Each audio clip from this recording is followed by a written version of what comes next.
Tuesday's a cardio focused day. The warm-up's gonna be 6 minutes at an easy pace. 2 minutes on the bike, 2 minutes on the rower, and then 1 minute of single unders.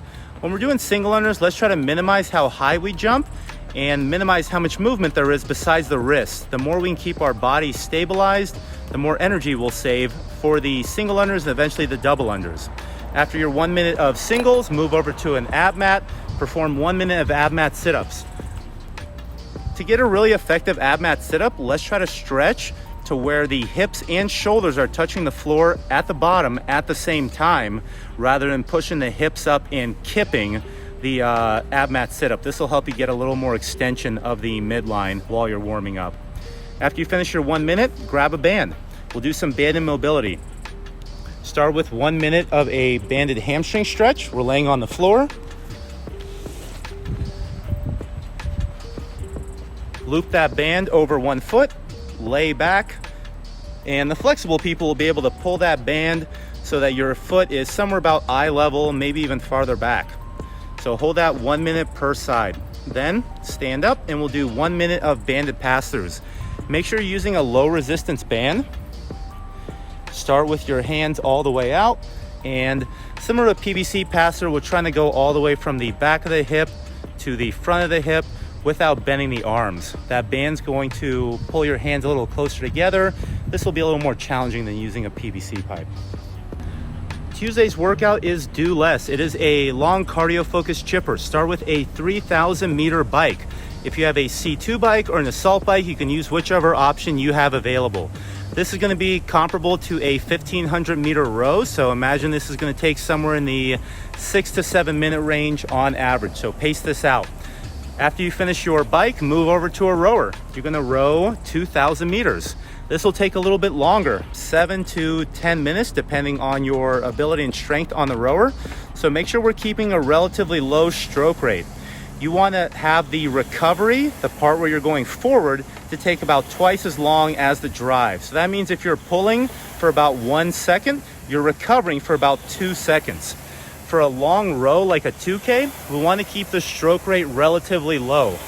On the big screen, that's that number at the bottom left. Recommend definitely keeping that under 30 strokes per minute, probably even somewhere around 25 at the highest, so you can stay moving consistently for those 7 to 10 minutes.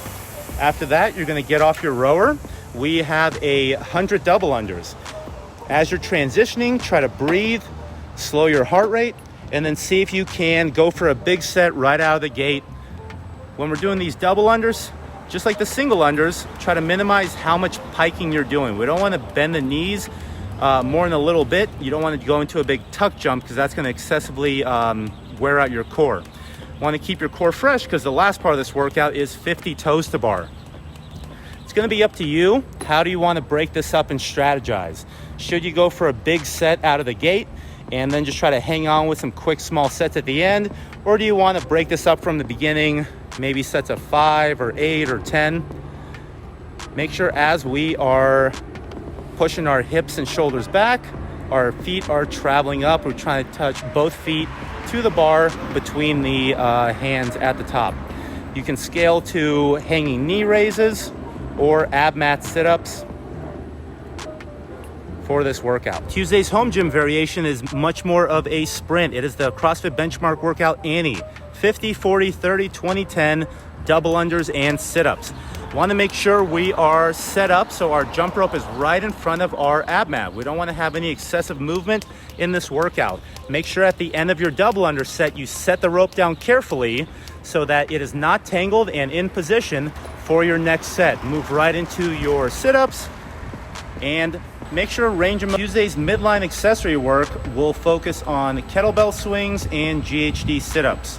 21, 18, 15, 12, and 9.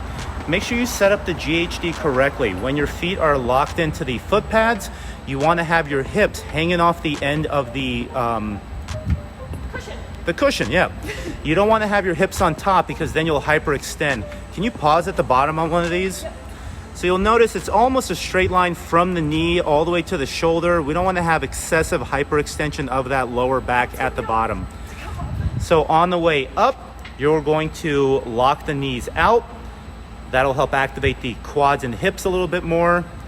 as well as the core. So after your sit-ups, after your GHD sit-ups, move over to a kettlebell, and we're doing full American swings. Super important to keep the back straight at the bottom of these reps, especially after that GHD. Think about keeping your hands as close to your hips as you can. The kettlebell should not travel below the knee at the bottom. You're gonna lean forward a little bit at the bottom of the rep, but we don't wanna be anywhere near horizontal at the bottom so we don't place excessive strain on that back.